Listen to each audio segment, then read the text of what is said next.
Hi guys, Paul Pluta on the Paul Pluta channel. Today guys, I'm doing a paid review for Robert, and Robert wants to ask me about a Grand Seiko diver.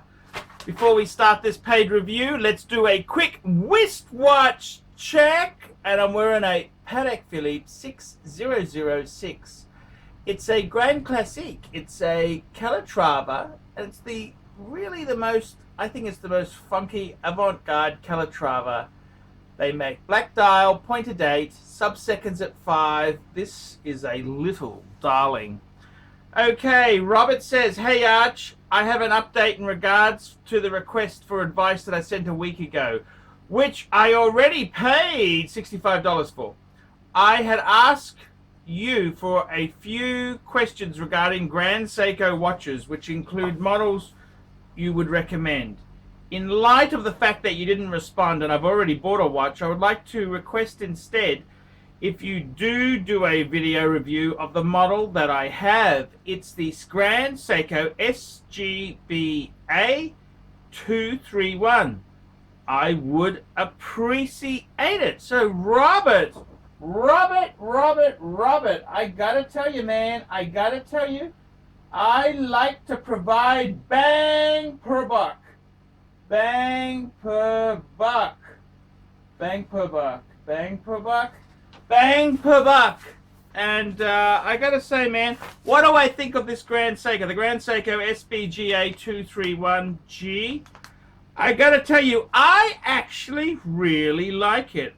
I think it's very cool. Grand Seiko is a brand that, you know, I wanted to hate. I really did want to hate Grand Seiko, but I looked at the quality. One of my good friends, the Seuss brothers, had one, and I wanted to hate it, man, but I couldn't. It's beautifully done. The bracelet, everything about it is it's like the Lexus of the, it's the Lexus of the watch world, and it's kicking the Swiss ass. And I gotta be totally honest with you, I really do like it. I really do like it. I really think it's a cool watch. The watch itself, okay, the watch itself, it weighs 137 grams, which isn't really extremely lightweight, but it's a cool thing. It's a chunky thing. As a comparison, the Rolex Submariner 116610 LN, that's the date sub, weighs 155 grams. So it's slightly lighter than a Submariner. Now this model here, the SGBS, what model's he got here? SB, which model we're talking about? This is a bit of confusion. Hang on. It's a SBGA 321G. That's what it is. SBGA. Okay, I think the model number you put there might be wrong there. Okay, let's continue. Now we're talking about this watch here. It's titanium, which, you know, I've never really been a big titanium fan. It kind of feels a bit plasticky, but it's extreme strength, but it's a little bit scratch. It's not a great scratch resistance there. Okay, now this watch itself there, it's the spring drive. This is the legendary Seiko movement there, which is just legendary. So I've got to tell you, the things about this watch is it's a very conservative dive watch. It's done Grand Seiko way, but it's very, you know, this is where Japanese, you know, they may not, it's very conservative, very it's Japan's version of the Submariner. So I kind of do love it there. I got to be honest with you. It's the dial is something I really like. I like the layout on the dial. It's very simple. Big looms applied. Applied. You've got your applied indices, and the watch is done well. The thing is, it's got a power reserve on it, which is a cool indicator. No Rolex has that. The ceramic bezel is cool. Cool ceramic bezel. It's a good looking watch. The Japanese are highly conservative. They do things differently, but very, very precise there. It has really nice polished hour markers, and the GS logo, Grand Seiko logo, is polished. Brushed hands, and everything has been applied by hand. It's a high quality watch there. So it's the power reserve indicator. That's something you could maybe not like. I like it. I quite like it. I think it suits the watch. Some people have said, power reserve kind of throws out the yin and the yang, but no. I'm quite like it there. It has cathedral hands, brushed and filled with Lumi Bright. And that's Seiko's, well, Grand Seiko's own luminous compound. Now this also has been, this Lumi Bright has also been applied to the hour markers on the dial. And I got to say, the lume on this particular model, I've been told, is amazing. Now this watch itself is 200 meters water resistance. Okay, you might say, it's a bit stingy there, but that's most people when they dive, what they do, 3 or 4 meters, 5 meters, 10 meters. Ooh, getting dangerous. The bracelet's an important part. It's interesting. The bracelet's kind of a cross between a Jubilee and an Oyster. It's very the bracelet on this watch here is very similar to other Grand Seiko bracelets. 3 rows of brush links, and the center links as 2 polished links in between. So in total there's 5 rows of links. 5 rows, 1, 2, 3, 4, 5. 5 rows to the links there, whereas an Oyster would be 3. So it's very much, it probably, you could compare that to sort of the Omega Speedmaster bracelets, the modern Speedmaster bracelets. So yeah. The quality, of course, is spectacular. The level of finish is great. It's got an easy system in the clasp for extending the bracelet, which is cool.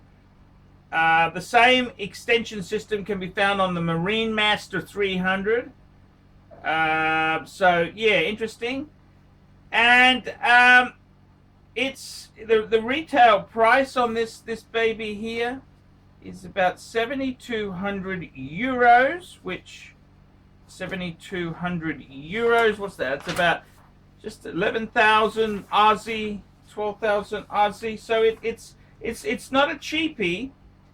I think the key things about this, it's the engineering quality. This is a great piece of kit. Incredible fit and finish. The Grand Seiko itself, the bang for the buck.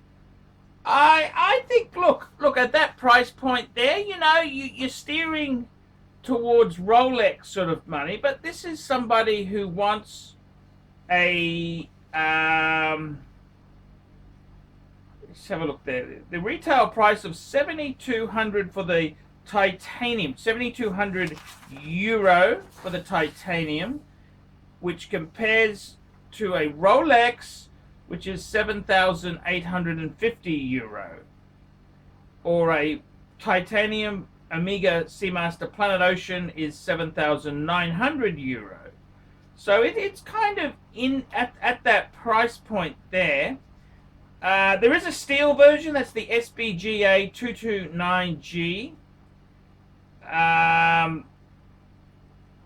Now I gotta honestly say I think it depends whether you're a titanium person or not. Titanium has, but I mean I'm more of a conservative. I'm wearing a Patek, for fuck's sake. I'm wearing a Patek.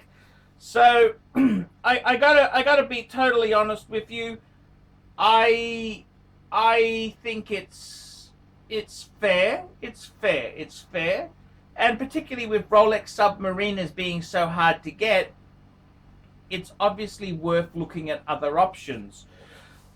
So let's have a discussion here on this piece. So the piece itself there, I think the look of this piece, just the overall quality and the kind of I mean, you know, the thing is, Seiko has such a long diving history. They have such a long diving history. I don't think you could say they're just tacking on this watch because it's cool. They've been there for a long time.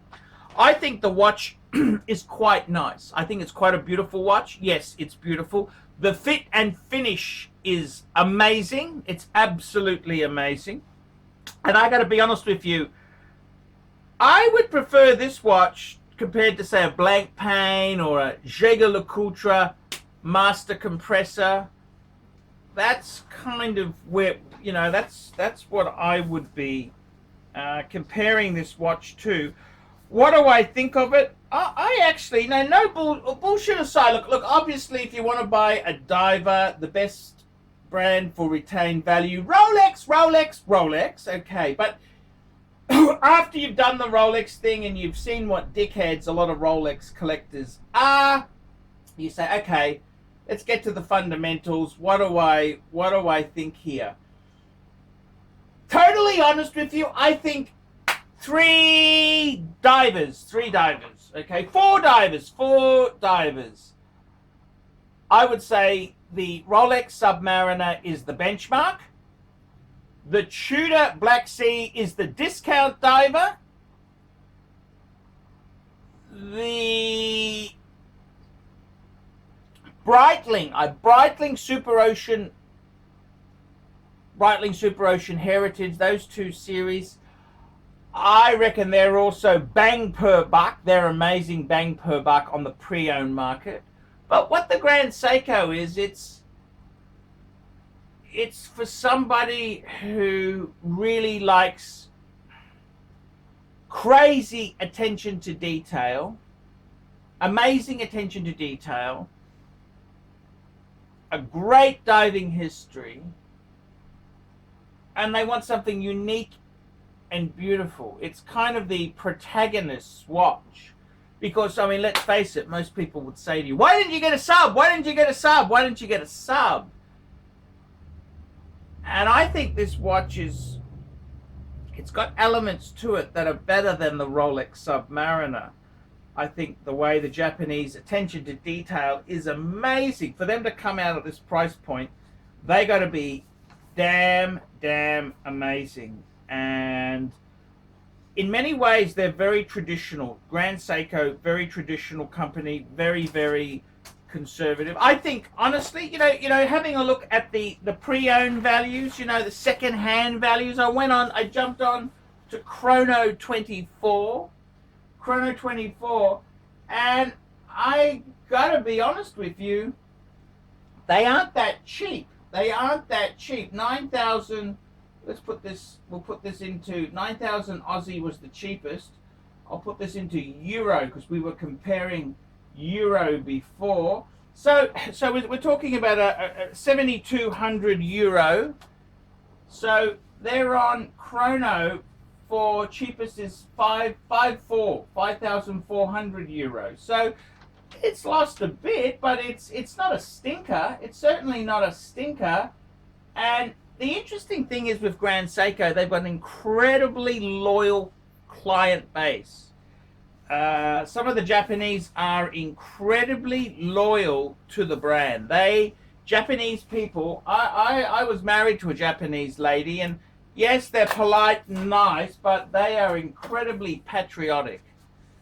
and they have a, how do I put this without sounding,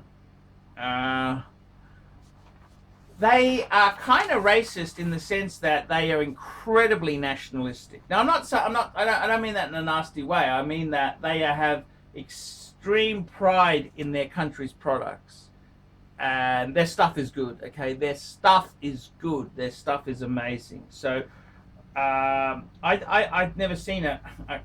I got to tell you, I've been into the whiskies. I love my Scotch. That's obviously from Scotland, but the whiskies. And the Japanese whiskies, oh my God. I mean, you think Scotch whiskies are great. They are great, but, you know, they're a bit, you know, the Japanese are so damn precise. They're kind of nuts. Absolutely nuts. The attention to detail is just ridiculous. So, I've got to tell you honestly, if you're buying a watch for resale, or hey, you could need money, buy the Rolex. But if you're buying this watch for you want a beautifully made dive watch that is quirky and under the radar, I think the Grand Seiko could be a watch to go for. I mean, if you want a discount diver, I'd get the Tudor, I'd get the Breitling Super Ocean Heritage on the pre-owned market. They clean up. But if you want something that's really special and just for you, not to big note yourself, the Grand Seiko is not a bad way to go. So yeah, that is my opinion. So I think, honestly, I think it's a great watch. It's beautiful. I don't think you could really go wrong with this. This is a watch you could keep for life. It's an heirloom. This is a very high quality piece. And you know, it's kind of cool not to just be following the Swiss. It's kind of cool. I kind of get it. I get it, and I like it. I really like it. And I mean, now we got coronavirus and the world's fallen to shit. Yeah, Rolex, you'd be able to sell a Rolex easier, but I think you buy this for different reasons. So there you go, Richard. I love it. I absolutely love it. I mean, I personally, I'd have to buy Rolex, but if you want a quirky diver that is amazing attention to detail, the Grand Seiko, you can't go wrong. You really can't go wrong. It's the attention to detail. You know, Seiko makes some cheap and nasty stuff at the real bottom. Yeah, of course they do. But you start to get up the Presage and, you know, the higher level Seikos, pretty damn good spec. So yeah. Okay, guys, like, subscribe, tell your friends. Guys, men cannot live on Google Ads alone. I depend on these paid reviews to keep me full-time on the tubes. If you haven't done a paid review, $50 US, and I'll review your watch or collection, and I'll tell you what I think honestly, whether it's good, bad, or ugly, I will tell you. And then you'll be able to share it with your friends. You have a few laughs. It'll all be cool. Hi guys, ArchieLuxury, and who do I recommend in America? In America, who do I recommend for quality pre-owned wristwatches? David SW. Go to davidsw.com. He is the best, the greatest pre-owned dealer in all of the United States of America. David SW.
Boys and girls, ladies and gentlemen, once again, Mark Goldberg for ArchieLuxury AC3 The Pontiff Satin de Ville. I want to sincerely thank you for having sat through this video because I know it was awful, but you know what? You do it for the greater good of humanity. Thank you so much. Now, a couple of quick pieces of homework. Now that you've watched this video, I would like you to hit thumbs up. If you must, hit thumbs down, but if you'd hit thumbs up, I would especially appreciate it. Go ahead and leave a really nasty comment and tell him how awful this content was, but most importantly of all, the entire reason that I am linking up with ArchieLuxury in the first place. I am a published author. Let Dogs Be Dogs, available at bookstores, Amazon, and electronically somewhere near you. Remember, ArchieLuxury, he's not just a figment of your imagination.